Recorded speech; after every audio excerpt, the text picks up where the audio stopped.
As a responsible person with growing concerns for your privacy and personal liberty, you want to know where we're headed and what you can do about it. We ask the experts what you need to do to take prudent and responsible action to safeguard your family's wealth and well-being, and what basic first steps will help you to be aware and prepared. ReluctantPreppers.com. Welcome back, Reluctant Preppers. We have a very important returning guest tonight, Mike Rivero, founder of WhatReallyHappened.com, a great alternative source to the mainstream media, is here with us on Reluctant Preppers once again. Mike, thanks for joining us.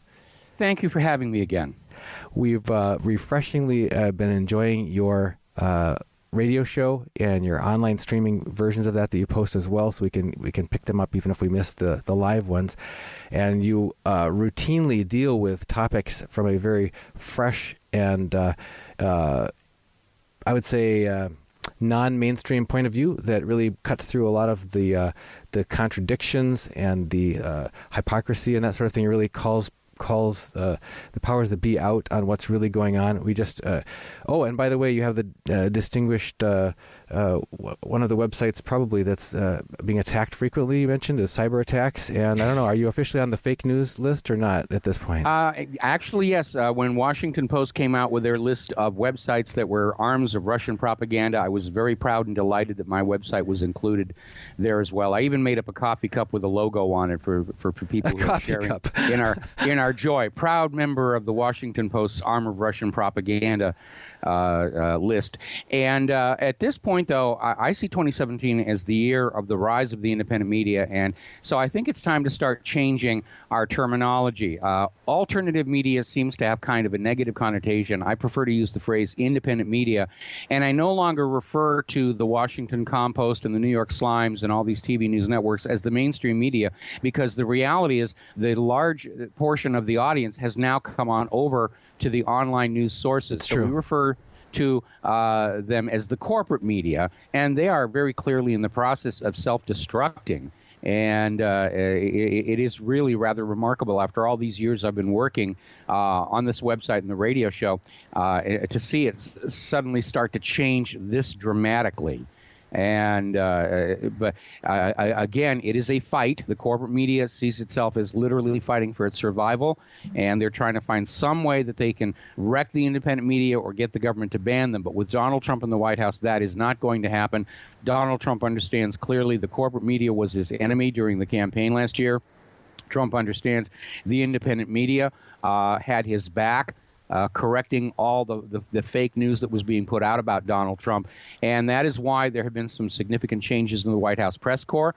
During the first press conference, they didn't give the first question to AP, which is sort of traditional.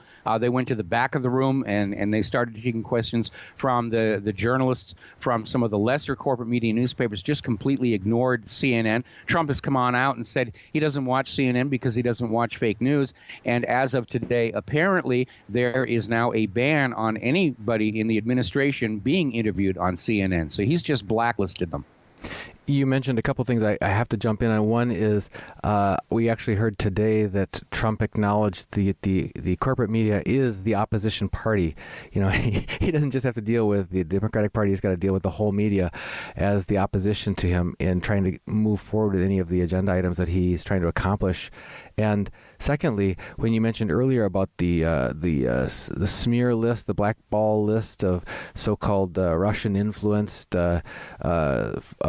independent media, so if we could zero in a little bit on that topic of foreign interference in the affairs of our country, it was with some indignance that Obama was saying right after the Trump election that it was just unthinkable that Russia could have been doing any activities that would have affected, influenced in any way the U.S. elections. And yet, in your podcast this week, you went on just a litany of misleading and disruptive involvement and intrusion that were sponsored by George Soros, a Hungarian-American immigrant who has been accused of just a wide range of interventions from putting pressures on currencies to governments to fomenting chaos and riots and making these apparently grassroots demonstrations which turn out to be sponsored by a mastermind and not at all grassroots. Can you kind of recap for us what you consider the high points of the George Soros legacy of non-native or non-national, not grassroots intervention in our affairs of our country? Well, basically what you're looking at is George Soros is playing the color revolution game, which is you go on in with sponsored agent provocateurs, you kick up unrest, you manufacture protests, you try and drive the legitimately elected government out of power in order to replace them with a puppet. And it's not just George Soros that's doing this. The CIA has been doing it since the end of World War II. They've tried for these covert regime changes in more than 50 countries. They succeed about half the time. Some of the successes we know about are Iran in 1953, Chile in 1973. Sometimes they don't go very well. Iran in 2009 was a failure. At this point, I think we have to look at Ukraine as hardly being a glowing success there. But Soros is very much exposed in more recent efforts, including the Maidan over in Kiev. And it's point where the world is waking up to just his nefarious machinations. And at this point, George Soros and to a lesser extent Bill Gates have become the strongest arguments for socialism I've seen, because they demonstrate what individuals with way too much money are capable of doing that causes a great deal of harm. Now, Soros and other billionaires, again, Bill Gates, seem to have this idea that being a billionaire gives them some kind of a right to treat planet Earth and all of the human race like they're playthings and just play games and do what if. And obviously, ordinary people are not going to be happy with that, because nobody has elected George Soros, or for that matter, Bill Gates, to make world-changing decisions on our behalf. And so there's a bit of a pushback.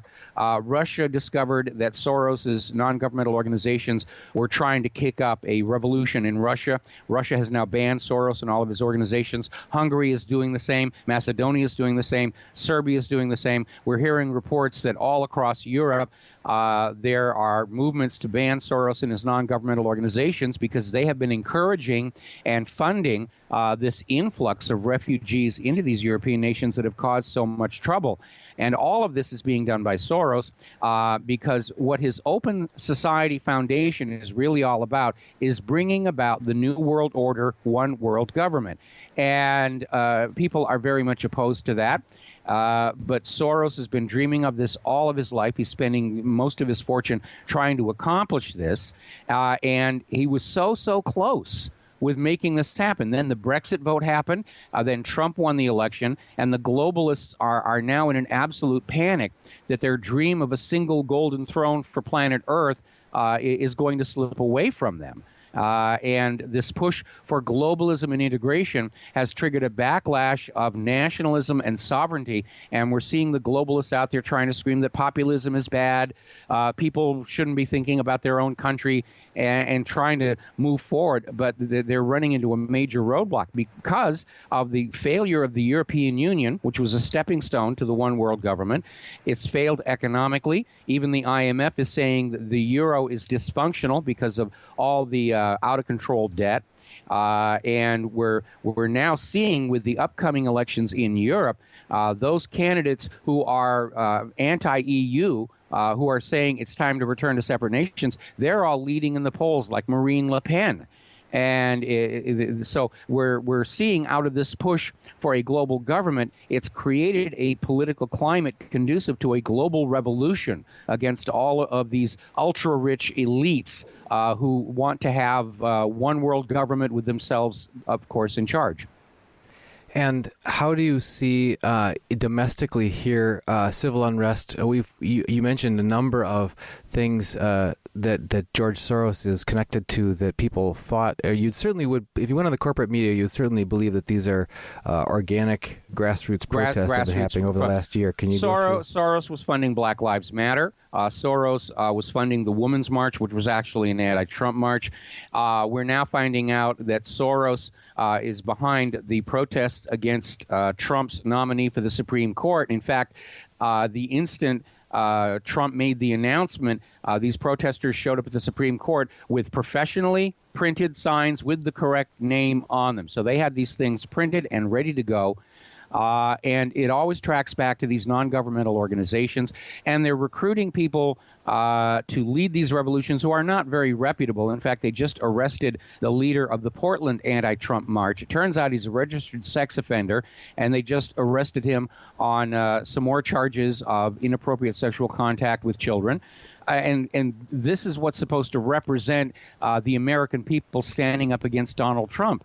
And you're seeing that they're having to recruit from some real losers to try and find people who are willing to carry their water against Trump. And the amount of sedition I am seeing, even in the corporate media, where we still have people who are out there writing about it's still not too late to get Trump kicked out and put Hillary in. And they're in violation of all kinds of laws. All of these people threatening to assassinate Trump, they're all committing crimes, and Trump needs to come down hard on them now and just stamp this out before it really gets going. It's you didn't mention just now, but you did in your other podcast, is about the election recount funding and anti-immigration block protests at airports currently, all being tied back to funding from a single. They're all mastermind. tied back to various George Soros enterprises. He's got his Open Society Foundation, and then underneath that are a large number of these NGOs, which are used to kind of blur and obfuscate who's really calling the shots and who's really signing the paychecks. But because of the requirements for financial reports coming out of these nonprofit charitable organizations, which aren't actually all that charitable, it's possible to follow the money. And it always goes back to the Open Society Foundation and George Soros' desire to tear down all of the sovereign nations of the world in favor of his one world government. And what do you interpret as the end goal of that? Well, vanity and ego of having a one world government and having your particular derriere sitting on that golden throne of planet Earth. The other objective, though, is a little more mercantile, and that is to basically enslave all of the people of planet Earth to a single private central bank, which would enslave everybody to debt until the human race goes extinct. And they're very close to that already with all the individual private central banks. I think there are only 3 nations left on Earth that do not have these private central banks. And the problem with the private central bank, we've certainly seen it here in the United States of America. By design, they manufacture more debt than money with which to pay the debt. And the debt grows and grows and grows and grows until the system locks up. The real hard assets of the nation and its people wind up in the pockets of the bankers, and everybody is literally enslaved to the bankers by that awareness of indebtedness. But it's an artificial construct, because most, if not all of that debt is interest, meaning it's money that never existed in the first place. And I understand for commercial banking and depositor banking, pooling money together and loaning it out at interest is a valid part of commerce. But with a private central bank, it's essentially a legalized counterfeiting operation, because what they do when a private central bank comes into a country is they will take over management of the currency. And instead of having a public currency that works as a public utility, you have this private central bank creating money out of thin air and then lending it into circulation at interest. And the instant that starts, more money is owed to that private central bank than actually exists, and there's no way to reverse it. So it doesn't matter how hard the people work or how much they sacrifice, they can never get out of debt to that private central bank. So we've been hearing about this. We've heard it called debt slavery or fiat slavery for several years. What is the realistic end game? How do you see this playing out? It seems like it ends badly in one of a couple different ways. What are the main ways that you see that playing out, and which do you think is most likely? Well, throughout history, I mean, private central banking has been victimizing planet Earth for about 300 years.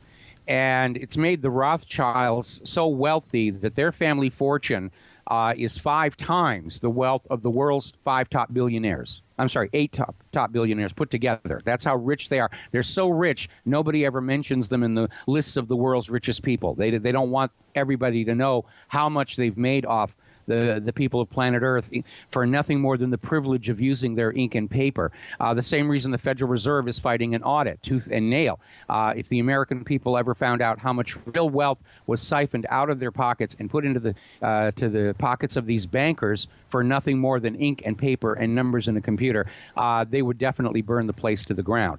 Now, in the past, anytime a nation that was enslaved to a private central bank collapsed, the other nations enslaved to private central banks would step on in, pour in money, and restart the system and begin the scam all over again. Anytime a nation tried to break free from private central banking, the other nations enslaved to private central banks would declare war on it. This is what happened to Germany. In the 1930s, Germany was, under the Weimar Republic, was held prisoner by the private central bank imposed on them by the Treaty of Versailles at the end of World War I. When the Nazis came to power, they shut down that private central bank.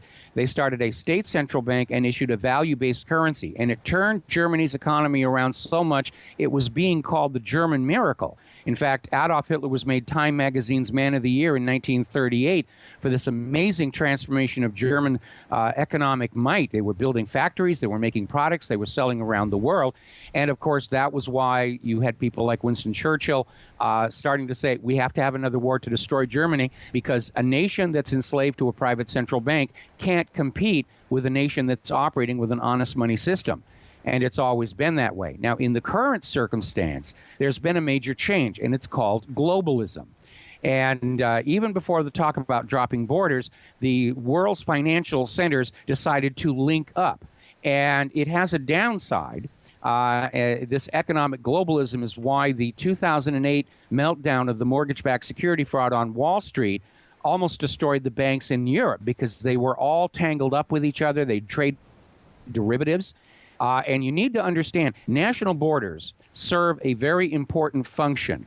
They serve the same function for planet Earth that fireproof doors do in a building or watertight hatches do in a ship. They contain an accident so it doesn't threaten the whole system.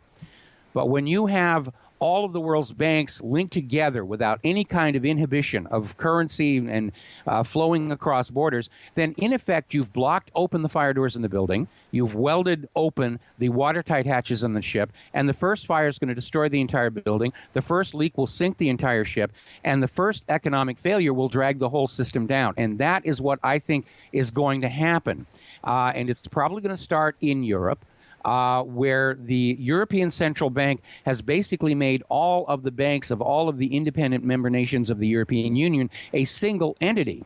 And they're desperately trying to move money around from the richest nations to the poorest nations to keep them all out of default. But it's operating, if you will, like a wooden boat that has 19 holes drilled in the bottom of it, but only 18 corks. And everything the ECB, or for that matter, the IMF, tries to do to rectify the situation really amounts to little more than yanking a cork out of one hole and pounding it into another hole in full view of the media cameras saying, I am working to solve the problem. But the water still comes on in, the debt continues to grow, the boat sinks, the European Union is headed for a collapse. And because of the derivatives entanglement with Wall Street, we're probably, the contagion will spread pretty much all the way around the globe. Well, Mike, in the face of that, what prudent steps do you recommend that ordinary individuals do? I can guess the first one is keep your eyes open and your ears open and your mind open, and seek out information not from the corporate media but from independent media. What's next? Well, obviously that would be the first one. Obviously, you need to worry about wealth preservation. We know there's a big push now to try and ban cash to make you dependent on those little bank cards, and to eliminate the possibility of a run on the banks should they start to fail. Because if there's no such thing as cash, how do you get your money out of the bank? All they can do is transfer it to someplace else. And coincident with that, we'll probably see a ban on personal ownership of investment metals. They've already had to start doing that over in India, and the place is in utter chaos over there. So it would be very wise to be buying silver and gold in small amounts that are not being recorded, and hide them someplace where nobody knows about it. Don't tell your neighbors about, oh, I got all these gold coins, and have them available. And obviously, when this all starts to come apart, it's going to represent a once-in-300-year opportunity for the people of planet Earth to stand up and say, no more private central banks. We demand an honest money system, a public currency that's managed as a public utility, not the wealth of the nation placed in private hands to make them richer than they already are. And the bankers are very much scared that people are waking up to the true nature of how banking operates and how it really is a tool of covert rulership. Rule by compound interest, if you will. And it's really no more legitimate a system of governance than rule by divine right or rule by slavery. And like those former failed systems, rule by bank interest only works as long as you allow yourself to be brainwashed into thinking this is the way the world is supposed to be. But it isn't. There are other ways to run a national economy, including the way the United States started, where the government created its own money, spent it into circulation to buy what the government needed. It flowed through commerce without accruing interest, and then was taxed back at the same amount to balance the books and close the cycle. And that's a system that works for the nation, and it works for the people.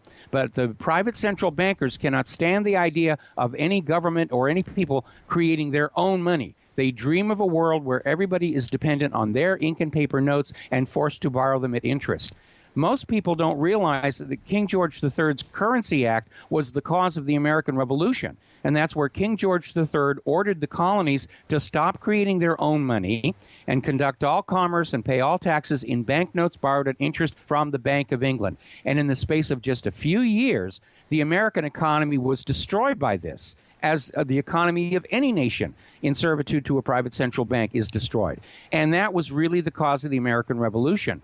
But back in 1913, when the Federal Reserve was instituted, public schools were told not to teach about the Currency Act anymore, and the American Revolution was sort of recrafted into the Tea Party and Paul Revere's Ride and all the rest of it, out of fear that the smart students would stand up and say, wait a minute, we've got the same banking system today that King George III imposed on the colonies, which is we are forced to do all commerce with banknotes borrowed at interest from a private central bank. Well, Mike, I think you've really hit the topics that we were hoping to address with you tonight. This certainly seems to have been launched since the Brexit late last year, the Trump election, and now the Trump inauguration, and a flurry of executive orders that have followed it. We seem to be just hurtling off the launch pad and into a very tumultuous 2017. Do you have any thoughts on what lies ahead in 2017 that we should watch for? Well, I don't agree with everything that Trump is doing, but mostly I do. He is definitely showing that he is the boss and he's in charge, and he needs to do that because he's dealing with a huge amount of bureaucratic inertia, an obstructionist Congress, corporate media that is openly hostile to him, and a liberal establishment that still goes to sleep at night dreaming that they can somehow get Empress Hillary I into the White House. So Trump is keeping his campaign promises. The polls are showing that most Americans are fully on board with his pulling back this open border policy in order to protect us. The one area where he's vulnerable is the economy. Because he wants to do all these infrastructure improvements and everything, but he doesn't have any money to work with in the federal budget. And, of course, taking on more debt is going to create its own problems. I would not be surprised to see Donald Trump do what John F. Kennedy did with Executive Order 11110 and order the Treasury to issue a new legal currency in the United States that would be used to fund his infrastructure developments at no interest. And Ellen Brown has already pointed out that if Trump were to do that, or if we were to use the Bank of North Dakota, which is a public bank, that the infrastructure projects could be done for half the cost. Because it's really that accumulating interest of the bankers that makes things so expensive.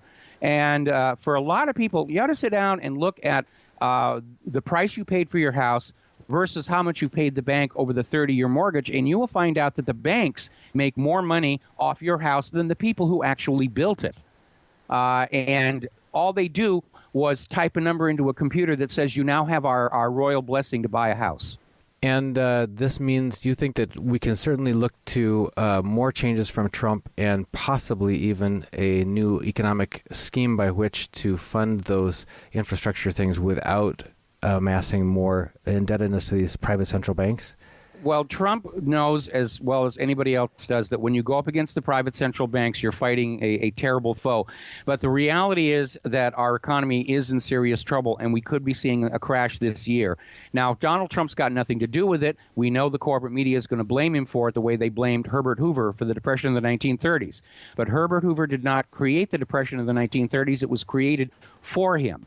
But I think if there's a downturn, Donald Trump may show his true strength by being willing to take some draconian steps to try and contain the damage and get the U.S. back on track. His predecessors would have just gone along and said, oh, woe was us, it's somebody else's fault. But Trump could issue a new U.S. currency. He could even move to take direct control of the Federal Reserve the way Putin took control of Russia's central bank, which is, by the way, the moment Russia went from being friend and partner to the top position on the U.S. government's special high-interest targets list. Trump could actually do that. And the important thing, I think, for all of us to remember is that anybody who thinks getting Donald Trump into the White House was the end of it can all sit back. You're dreaming. Donald Trump, in order to bring about the changes we want, he's going to need our supports. We, the American people, are going to have to stand shoulder to shoulder with Donald Trump and glare into the offices of the senators and representatives and remind them they are supposed to be working for us. Not for Israel, not for the pharmaceutical corporations, not for the military-industrial complex, and learn the lesson from 2016. Election rigging cannot save your job if there's a landslide move to pink slip you. And some of the members of Congress seem to be getting that. And but we need to make that very, very clear. The other thing that we're working on for the next 2 years, we've got to overhaul the election system. Now, Trump is on board. He's mounting an investigation into all the fraud that took place last year. The corporate media and the liberals are still out there saying, well, there was only a little fraud. It didn't change the outcome. But the Horn News did a search, and they discovered election fraud of one form or another took place in every one of the 50 states. So we need to get a truly honest election system back in place so that we, the American people, are once again in charge of our country. Well, Mike Rivero, if people want to plug into more of this refreshing and independent angle that you are exposing us to, where can they find your work? Well, the website is whatreallyhappened.com. We've been running that in one form or another for about 23 years. I have a daily talk radio show on the Republic Broadcasting Network. We're just coming up on our 10th anniversary for that as well. Mike Rivero, founder and host of What Really Happened. Thank you so much for joining us once again here on Reluctant Preppers. Well, thank you very much for having me again.